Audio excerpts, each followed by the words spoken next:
right here is the trellis system that I built last year for my summer garden, and more specifically this was to kind of match the decor of the area with the sort of fence style, but also, and more importantly, have a decent height where I could tie sisal rope for the vining plants. And as I start to walk over here, you can see I've got quite a few vining plants down there. We got a couple of cucumbers in there.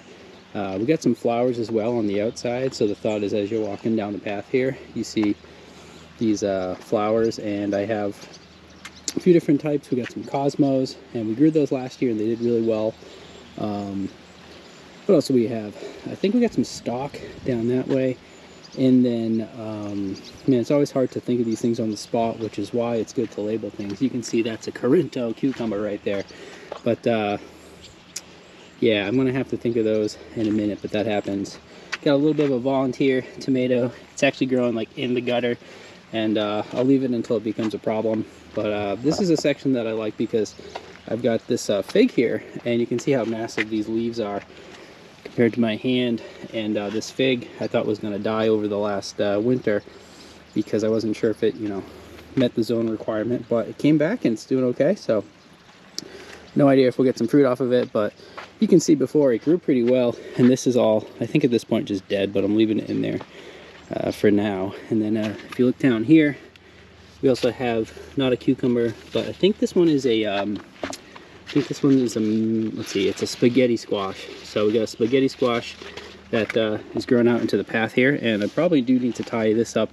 Here's the stalk flower I was talking about, and still drawing a blank on a couple of those, but those are cosmos for sure. And the cosmos, if you look in here, they went to seed and had some volunteers from last year. So, and right here, this is probably one of my favorite views of the garden, just walking down the path and seeing everything come to life right here. So you can see over there we got a whole bunch of lettuces in the back. That's the pepper row. Then we got our tomato row number 1, tomato row number 2, and then this row is mostly corn, and we got some peas wrapped on the outside. And let's get in there and let's take a little bit of a closer look. I just saw a vole run across the path. That's been a little bit of a problem this year. So as you start to walk down the path, you see some of the peas that I planted in this landscape fabric. So this was largely just because I wasn't using this area before, so I tried to cover a bit more, and then I decided to just cut out a few circles and put some pea seeds in there. And they're relatively low maintenance, but they do benefit from tying some trellising line. And I just like to use a big spool of sisal that you can get from Johnny's, and it'll probably last you a few years. So probably costs like 50 bucks, but it's a good investment. And you can see over here we've got quite a few peas that are ready to harvest, to pick, and I'm just going to pick what I can, and the ones that I don't, I'll collect a little bit later, and those will be dried out and just be my pea seeds for next year. And that's actually where this plant right here came from. Those are last year's pea seeds that dried out. And a little bit of ornamental right here, wisteria, and I think some of the wisteria types can be invasive, so I'm fairly certain this one's not invasive. And either way, it's planted in a container, so got check and check on that. As we walk down here a little bit further, we have a mix of things, I should say, over in here. So you take a look behind the wisteria right here. Actually, there's a tomato. I did not know this tomato was here, and I didn't plant it this year. That's another volunteer, but it's in a good spot, so it's probably going to get to live. If I take a look at what else is here, like these are weeds, so we're just going to go ahead and pull these. And I can't do that now, otherwise this video would be about 10 hours long. But right here we have another gourd. I did try to up my gourd game this summer, and let's see what this one is. This one is a Persian cucumber. So not the gourd I was thinking of, but that Persian cucumber. Those seeds are pretty old, so I'm pretty happy that that thing's kind of coming to life. And this guy is a weed, so we definitely have a few weeds that we got to pick out, but that's okay. Got some peppers. This is a King Arthur, and there is a drip line in a lot of the areas of the garden, but it might not be optimized. So I'm just trying to do general coverage of the drip line, and I'm not watering these for the most part. So you'll see tomato, all sorts of volunteer tomatoes in there. Back there we got another pepper. This guy's a Hungarian hot wax. And just a note on the peppers, I collected seeds last year for the majority of my peppers and tomatoes. So what you're seeing is all been grown from seed, 100%, but maybe 80-90% are also ones that I collected from the last few years. Now let's just take a minute to look at these onion flowers, the alliums. They look really, alliums? I don't know. They look really, really awesome, and I got quite a few. Last year I planted, I want to say 600 onions from seed, and then when they grew in containers, I just brought them out and popped them pretty much everywhere. They don't have a lot of requirements as far as maintenance after they go in the ground, and with the drip irrigation, it's pretty much just for free.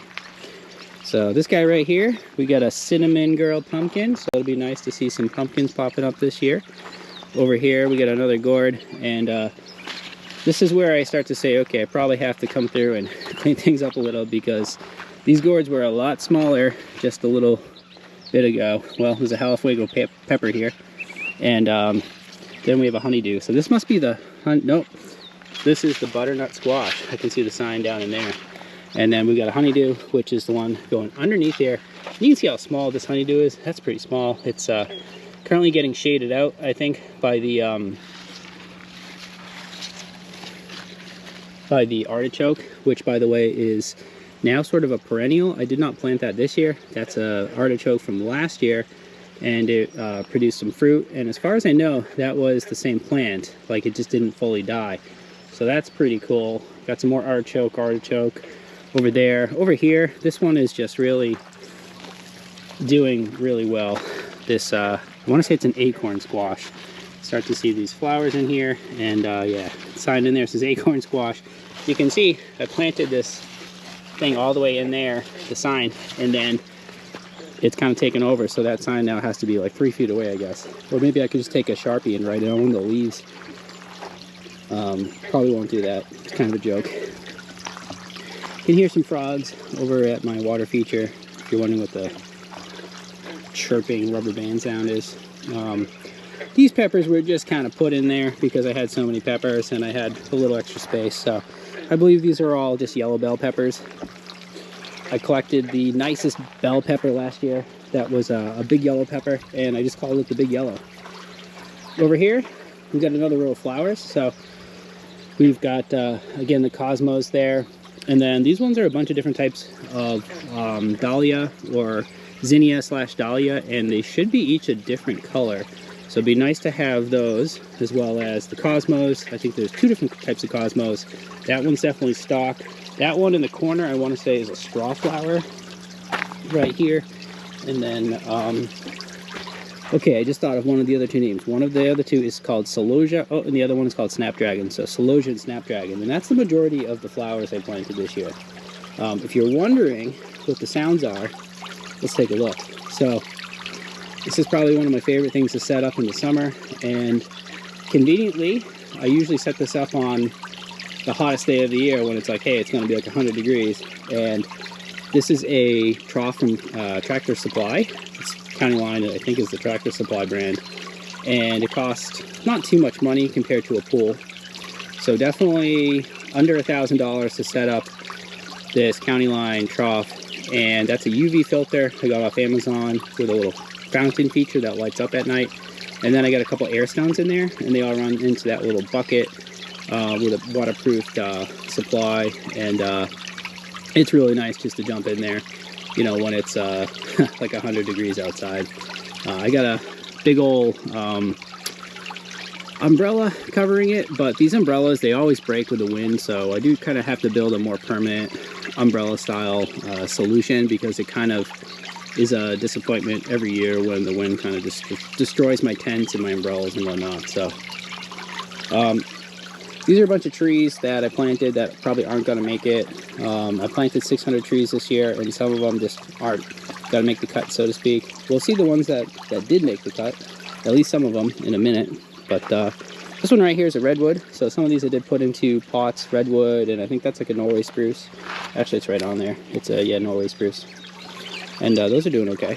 So Behind the flowers, we had some kale that is on year 3, I want to say. And this year I actually ripped out like 6 or 7 kale because it was just taking up so much space. And kale also, if you didn't know, kind of smells when it starts to die off and it gets a little stinky. So for having my water feature here, I decided I'd pull the kale out and put the flower section in there, so it'll be a really nice escape, so to speak. And we'll come back to this section because there's a lot to cover over here, and we'll walk through the mini jungle I've created.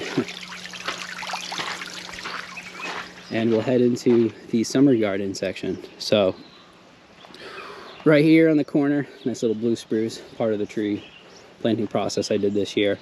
And over here, this is the first row, and I want to say the one thing I could be better about this year was not just weeding, but mulching. So I've done weeding on this row maybe 3 or 4 times, and every time I'm thinking I gotta mulch this better. And the reason I didn't was because I was putting the corn in and waiting for the corn to come up, and I thought it would just be a big mess. And at this point, I've seeded this corn like 2 or 3 times, and what it is what it's going to be. So I wish I could do a little bit of a better job with that, but at this point, it's just I'm going to take what I can get with the corn. And behind it is a whole bunch of peas, and a lot of these look, pretty nice. This is probably like more, ready to, or past ready to harvest, but that's okay. Down there we got some purple peas, and I want to say that I alternated the purple peas with these green peas that I planted. Get like a Gershwin cucumber right in there, and then another Gershwin cucumber up here. And this cucumber probably needs to be tied to something because A, it's kind of getting lost in the mess here, and B, the drip irrigation, there's only 1 line on this row. It could benefit from having a second one, but there's only 1 line here. It's closer to the corn, and those cucumbers might have a hard time. I think this one probably benefits from some like downhill drainage, but yeah. Why don't we actually take a second to walk out of the garden here and just look at some of the trees that I potted earlier this year. So in the spring I ordered 600 trees. Last year I think I did closer to 1,000, but this year I did 600, and I found that I could only plant so many out in the actual ground, and so I decided this would be a good way to make sure that I could buy some more time with my trees before I knew where I wanted to put them. And it's a lot of trees. I buy them in bulk. They don't cost all that much, to be honest. And a lot of this soil is stuff that I just kind of shoveled from a different part of my property. And all sorts of stuff in here. So we got a lot of redwoods in here. Seem to be doing okay. These are the American elm, these kind of like spikier leaves. And these ones feel a little dry, but I think I watered these, so they're not dying for water. A couple of weeds kind of popping in like down in there. Over here we got some pawpaws. Also got some sycamores right there, and then got some black spruce, and actually some bald cypress that looks like the redwood, but it's a little different. Not all the bald cypress I think are going to make it. A lot of these don't seem to have come out of their dormancy, and it's okay. Got some Austrian pine over here. This one looks real nice. This one looks real good. But then a couple of pines that probably aren't going to make it. So over time I'm just going to separate out the ones that aren't going to make it and just focus on the ones that are. And then over here we have containers that can kind of stand by themselves. So one thing I didn't mention is those are sort of like taproot containers. They're a lot taller and not so wide, and they don't really stand up themselves. They'll fall right over. So over here, these ones that didn't really need the taproot containers are in these pots, and they're doing okay. Before I had that kind of crate thing, I was just putting them in cardboard boxes like this, and then I decided I would make that. So this is actually a pallet that I got for free not too far from me, and then I took a 2x4 and some extra scrap wood and just kind of cut to size. You can see I still have to pull some old nails out of that, but it's safe. I cut it to size, and now it's a pallet, so I can use my tractor to put forks underneath and lift the whole thing without having to do any real work to move it. So that's something that I made kind of recently, and I'm pretty happy I did. To me, it came out really nice. I like how it looks. And I'll show you one of the less nice things of the garden right over here. I want to say this is like an invasive white mulberry that just kind of seeded itself in this planter I had. And it looked nice up until this point, or maybe a couple weeks ago, where I noticed there were some these webs of caterpillars infesting it, and I was on the fence of just cutting it and tossing it in the compost, but I don't know. I probably should have moved it because I'm a little concerned that those caterpillars are going to be in the garden, and we'll see if these birds can get them or not. Again, today seems like it's a really kind of a different day where I've got all of these barn swallows just flying around, and took some footage out in the field, and really cool to see because it's the first time I've seen that. And then up here we got a blueberry. This has been in this container forever and should probably be way healthier, bigger by now, but it used to be next to my grill and I would just kind of probably torch it every time I made burgers. Over here we got a persimmon. I think this was like a 8-foot flowering persimmon, and then it died in transport when I had to move it, and now I think it's still the persimmon. You can see it vaguely, roughly looks like a persimmon, and I'm spotting the thing that I was a little concerned about. You can see this caterpillar right here. So what am I gonna do about this? What am I gonna do about this guy? I'm not a fan. Oh, that ant ran into him. So I'm not even sure. Yeah, I didn't really get the guy, but yeah, I don't usually like to destroy the insects like that, but I'm pretty sure these ones aren't good for the garden. And otherwise, I'm hoping that the birds will come around and eat them. I'm gonna have to keep an eye on almost everything now that those caterpillars are kind of swarming. So it's maybe an experiment that I shouldn't have allowed to happen and had complete control over, I think. But back to my favorite part of the garden, just all sorts of different types of plants, and it just looks really cool.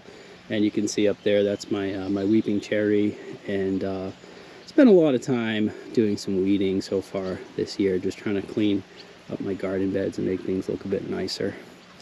But as we walk down over here, this cucumber is doing really well. That's one of the 2 Corinthos side by side here. I actually collected seeds from those Corinthos last year, and that one is ones that I didn't collect seed. That one I did. I think it could have to just do with the spot. Kind of weird that the older one's doing better, but maybe it's a germination or a pollination thing. But then we have, this was last year's sunflower. It reached pretty much the top of this trellis, and you can see that I planted a new one this year that it's growing. I don't know if it's going to get as big. The soil down here you can see is kind of dry, even though the drip irrigation kind of leaks right here. But have some peas in there, and then that's a volunteer Cosmo, so that will flower. That'll look nice. And then let's just take a look. So tomatoes, this is usually everybody's kind of favorite thing about gardening, or one of the first things you'll start with are cherry tomatoes. And we got some Roma tomatoes right here, and I think I went 2 of each and kind of went down the row. So 2 Romas, and then we got 2 early girls, and these are the first early girls I've ever grown. I bought some seeds, and you can see they've got some tomatoes on them, so that's kind of cool. It's not even July, and there's a little bit of pruning I got to do. Like, to me, this is healthy. This is just some old, you know, leaves that it's shedding because it either doesn't need them or it's kind of outgrown them, and you'll see that throughout until I come around and clean those up. But I do think actually maybe it wasn't these, but oh, it's over there, the deer. There was a deer that made it into the garden and ate a lot of stuff. And it more or less topped. If you know gardening, it topped the tomatoes. It topped my peppers, and they'll be fine, but I'm not a big fan of that deer. This is another Cosmo flower. Just kind of, I identified that it was here and it's growing, and I'm gonna leave it there. So it's kind of a cool spot for it. I personally wouldn't have ever planted that there, but now that it's here, I kind of like it. So that's nature for you. Over here, got some mortgage lifters, and these are going to be some giant tomatoes if they continue to grow well. And as you can see, they're starting to get big, and I conveniently put them underneath sort of the main beam of this trellising system. And you know, if you're looking at this thing and you're like, oh, that's not perfect, you're right, it's not perfect. I probably will have to improve it, but it hasn't fallen over or blown over, or, you know, it's more of just a for fun thing. So it's safe, it's fine. These tomatoes right here, though, they'll get tied up to the top of that trellis, and will allow me to manage pretty much all of these vines. apple yellows right there. That one is doing well, but it's kind of fallen over, and I gotta just either temporarily attach it to these little stakes or tie it to the up top, and I'll probably just tie it up top. One thing that can happen when you go to tie it up top is you can unfortunately like tie it too tight and pull too tight and snap it, but it doesn't usually happen. Definitely doesn't really happen on like a large tomato plant like this, but this one's actually two. You can see that it's kind of, they're growing into each other. So this one on the right is a sun gold, and I'm a huge fan of sun golds, and looks like they're already starting to grow real well. And then over here, this one's also a sun gold. So the sun golds are happy together, and then we got the apple yellows there that also got some tomatoes going. So tomatoes are going to be here soon. That's cool. These ones I'm calling winter red because this was the last tomato that was deep red in winter, and I wasn't actually sure which tomato plant it was. So I just decided to call it that, and we'll see if it kind of happens again this year, but you can see how healthy that looks. It's growing really well, and I got to get these tied, so that might be a thing I do a little bit later today. Over here is where we have our second row of tomatoes, and I do occasionally kind of put stuff in random places if I don't have otherwise a good sort of idea for where it should go, and that kind of helps inform where it might go the next year, just depending on how well it does. So I did plant some flowers at the ends of these rows, so like right there, that's straw flower, and then we either have a celosia or snapdragon right there. So actually I think these ones are intentional. These ones right here, flowers that are intentional, and I think, and then we got a Corinto, another Corinto cucumber, and you're probably hearing the name Corinto a lot. It's because it's grown really well so far. Nice kind of like dark green and tasty cucumber. And then we've got a honeydew, and it looks like it's doing pretty well right there. So that thing's gonna get tied up to the top of the trellis. And over here, just more tomatoes, lots of tomatoes, nice little tomato growing on this one right here. We do have a lot of cilantro that just kind of, you know, was from seed from past years, and so I do have cilantro in almost every spot of my garden, and it's one of those weeds that we really like, so it's staying. And then got some big beef, some Gardener's Delight, red cherry pear, got some lemon tomato. Those are nice kind of medium-sized yellow tomatoes. Those will be good. And more of the volunteer flowers, cosmos. And back to the fig. So the next row, we've got lots of peppers, and now you can see a little bit of a dilemma where my kiwi plant is attaching itself to the cosmos, which is kind of funny. I'll probably have to snip some of the kiwi plants, these extra vines that are everywhere, but as I sit here, you can see it's a nice shade providing vine that grows fast. A fast growing vine, if you will, and hopefully I'll get some kiwis out of this. So lots of peppers here. They don't look as good as I would like, and I think part of that is just look at the ground. It doesn't look awesome. I did weed it recently. I did weed a lot of this last week, and you can see this is all pretty much, you know, 1 week later, and we got a little volunteer tomato over there. These peppers, some of them will do well, some of them won't do all that well. Some of them will get eaten by a deer, some of them will pretty much look like this the whole summer. But I probably do need to apply a thin layer of mulch, and I probably should also do a little bit of fertilization, maybe some nitrogen, nitrogen heavy fertilizer, just to get the growth going, because like, I don't know, maybe that's the problem, maybe it's shade, maybe it's something else. This isn't a very good representation though. I think this one is like on the better side of things in terms of peppers, and that one's a Hungarian hot wax right there. So these ones are the Pasilla Bajijo, if I'm not sure if I'm saying that right, but some spicy green peppers and Hungarian hot wax. Those are sort of those longer thin hot peppers. Jalafuegos, kind of a riff on the jalapenos, and then we got some pepperoncinis, nice for pickling.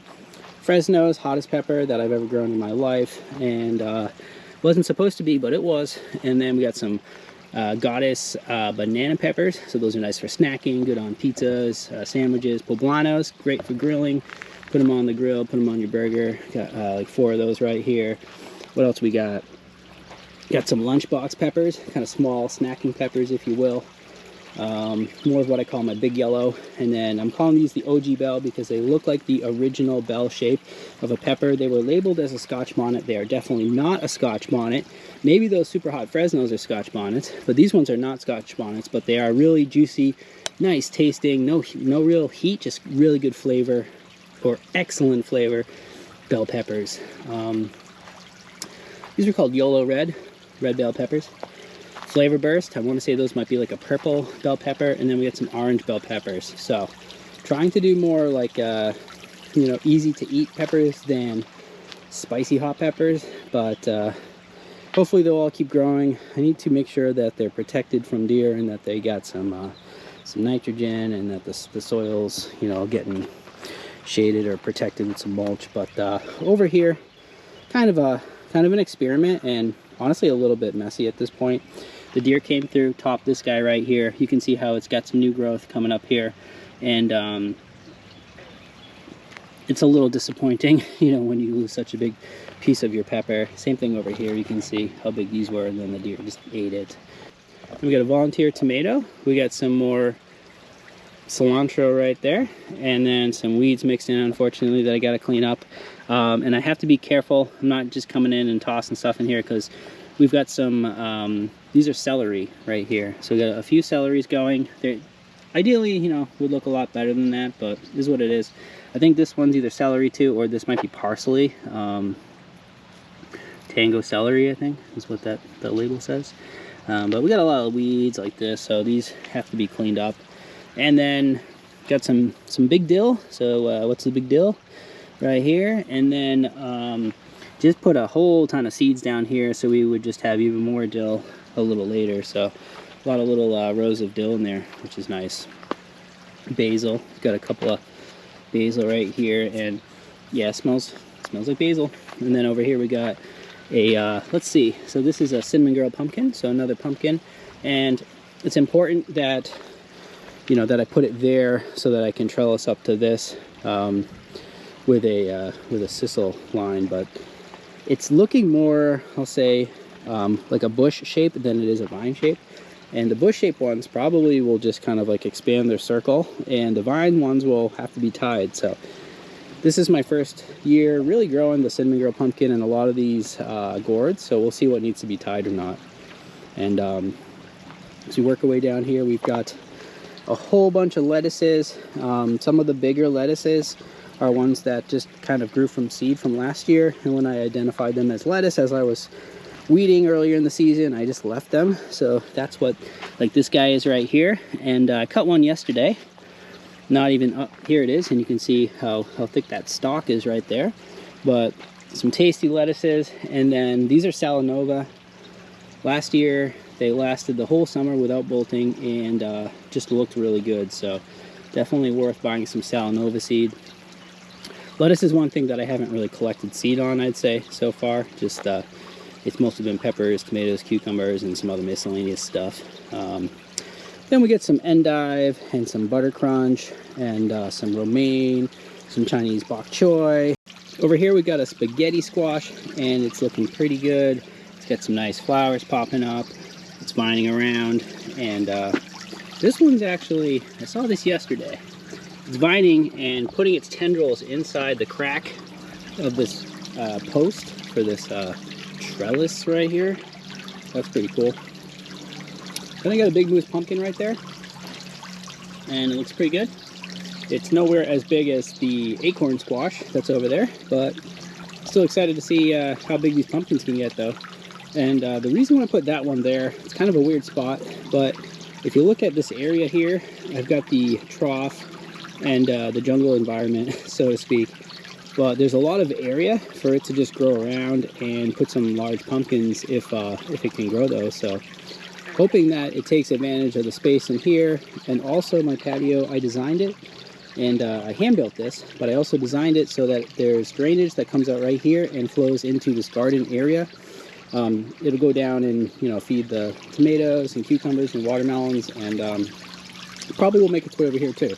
It does often like flood down in here, and so I'm thinking that the water coming over here will help to make that pumpkin grow. So I think we've already been kind of over in this area. These are a couple of kiwis that I decided to grow on this side of the trellis, and hopefully we'll just have a whole lot of kiwis. But I have to say it feels really nice underneath this umbrella I'm standing under, because right now it says it's 87 degrees on my watch, and my thermometer over on my patio says it's over 100, and I think that's because of residual heat. But we got some other potted plants here. These ones are called dragon bamboo, and dragon bamboo is, as far as I know, the only clumping bamboo that can grow around here throughout the winter. And these ones were out in the winter and they came back, so that's cool. Now the second test is to make sure that they're actually clumping, because I do not want to put these in the ground and find out that they're running. That's just going to be a lot of work to try to clean that up. So let's see, we've got some potted plants over here.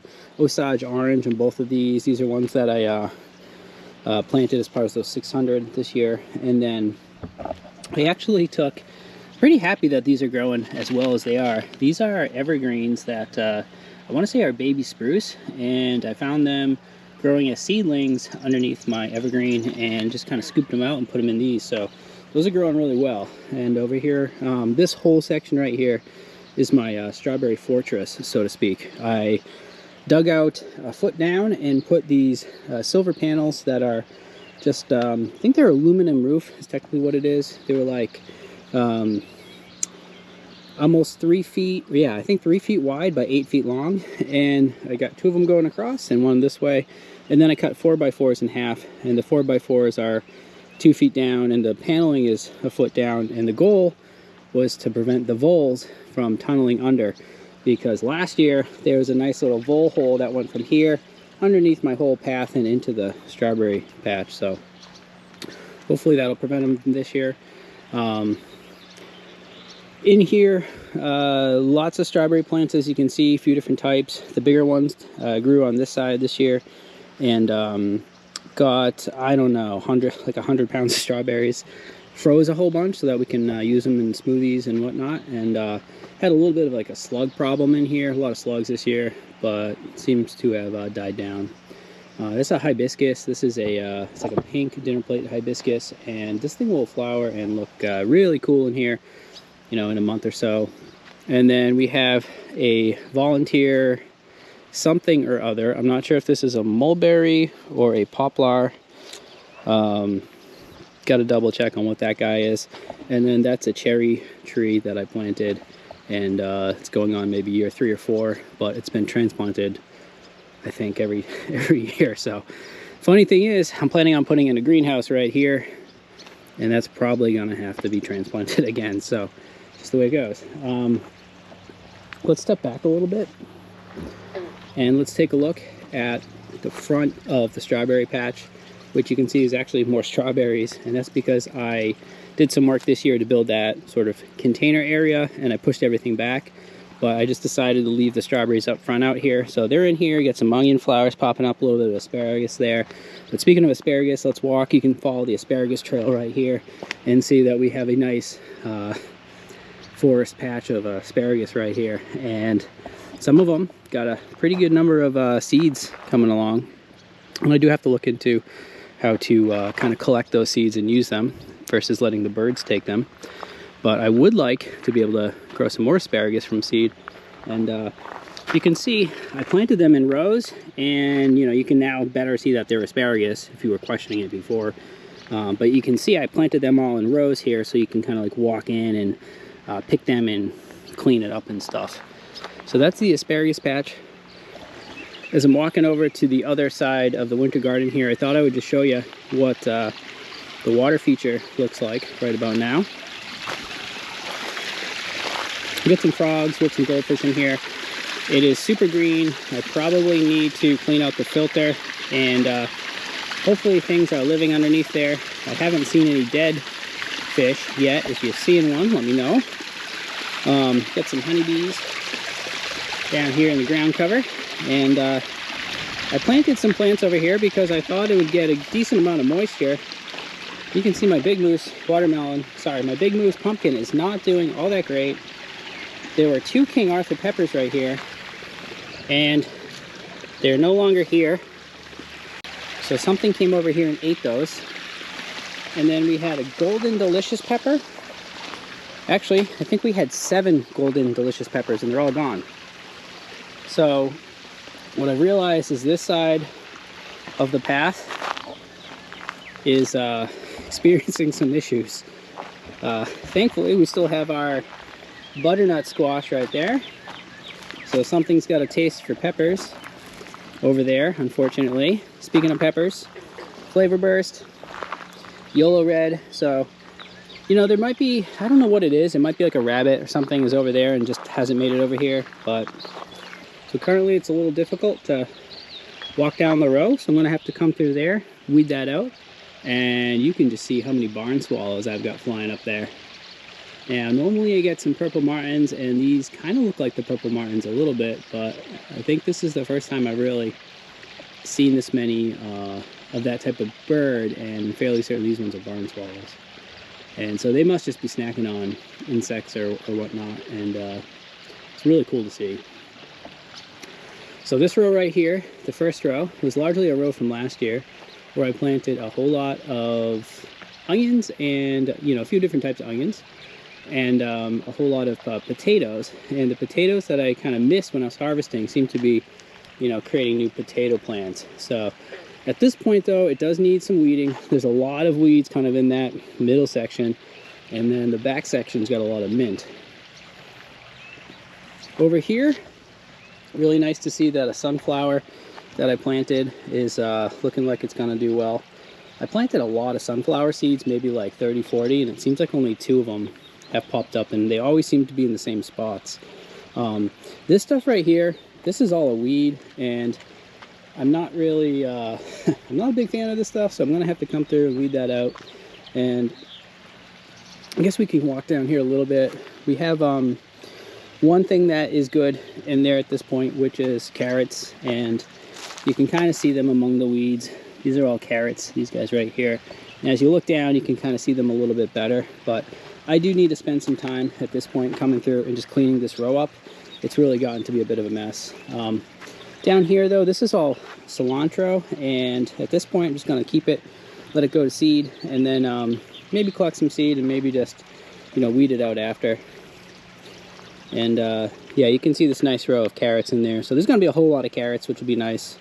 And I planted that all with my Jang seeder, and the carrots seem to have worked the best. And then I did some lettuces. Lettuces still, I don't know, they're maybe getting overshaded or just getting attacked by caterpillars or something. We got some more peppers that are over here, but they seem like they're having a hard time. And some volunteer tomatoes, and then some lettuces that are going to bolt. And wow, that swallow just came right above my head. That was pretty cool. And some more peppers back here. So quite a mix of stuff. And now if we look at the third row here, this is the one that I probably spent the most time in. See that that bird just flew right in front of us. This row is the one I probably spent the most time in this year, and it looks pretty good overall. We've got a lot of really healthy looking potatoes, and these potatoes have gone to flower, and that's not how you get potatoes, everybody. But those may produce little berries that will look like tomatoes because they're in the same family as tomatoes, and those berries will have seeds, and if I'm lucky, and if I follow the process enough, I can grow some potatoes from seeds. That would be kind of cool, because otherwise you're just growing them from actual potato, you know, leftover potatoes. And as I'm walking down here, with my eye, I spot another volunteer tomato. And this stuff's a weed. That's definitely a weed and needs to get pulled. But a lot of potatoes in here, and as we get a little bit further down, we can see something that was probably the most surprising to me for this year are the carrot flowers. So these are all carrot flowers, and it's officially called Queen Anne's lace, and some of these just look really cool. It's like having, it almost looks a little bit like a cauliflower with those with the whiter ones, but they just look really cool, and if you look underneath them, they look really, really cool. Got some ants crawling around. Ants do actually pollinate, so you know, I don't mind the ants in this situation.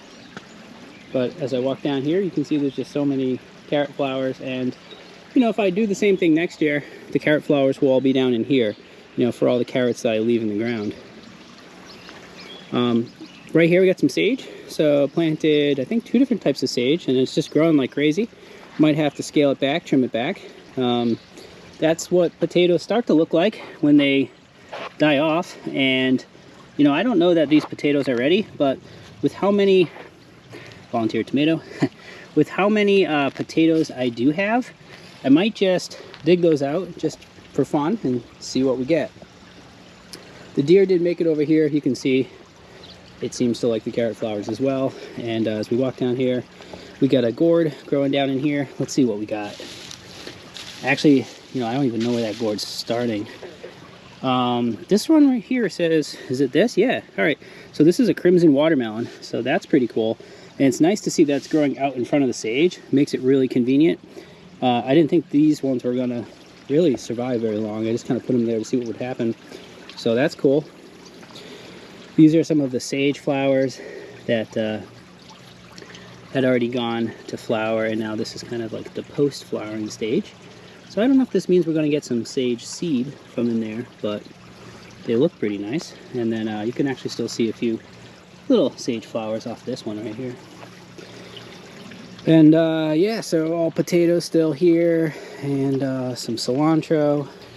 So can't really describe how nice it is to be under the kiwi shade at 3 o'clock in the afternoon, late June. This is a really nice spot to be, and now I know why the birds like being in here. And you know, as you just kind of look down, you look to the left and you see the carrot flowers, and you look to the right and you see all the lettuces and the herbs and the tomatoes. This is kind of the vision, you know, that I've had for my garden for some time now. And it definitely keeps changing, you know, throughout the years. I think I like growing those root crops, the carrots, the onions, the potatoes, because you kind of just grow them, you know, you set them and forget them. And, you know, as long as you've got a drip irrigation system, it's just going to keep growing. So big fan of those. And then, you know, this year we've got our trellising system that I started last year, and it was you know, it was a time last year where I was spending so much time working on it that I didn't get to appreciate the garden as much. So, you know, now we've got the trellising system there. I've got the drip irrigation set up. A lot of cool stuff going on in the garden. Thank you so much for watching.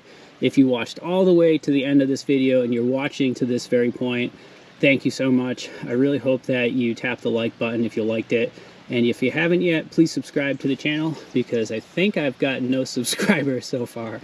And just gonna keep putting out garden videos like this, all sorts of stuff that you know, that I find interesting around the garden and with nature. So thank you so much for watching, and subscribe.